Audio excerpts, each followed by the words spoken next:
3 படத்துல தனுஷனை கழுத்தை கட் பண்ணிக்கிற சீனா ஏன் இதையே மக்கள் திரும்ப திரும்ப கேட்கறாங்கன்னு பாத்தீங்கன்னா நடிப்பின் உச்சகட்டம் தான். Actually extreme level of acting. இப்ப அதை பாருங்க, 3 படத்துல தனுஷனா அவரை பார்த்து அழுகிறது.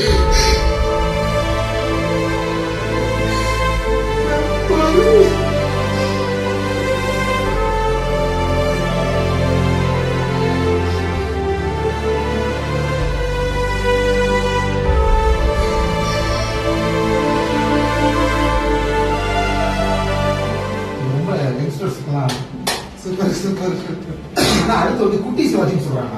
சிவாஜி கணேசனோட ஆக்டிங் உங்க கண்ணில் கொண்டு வரலாம் சார். தெரியுமா சிவாஜி கணேசன் சார்? ஓகே நான்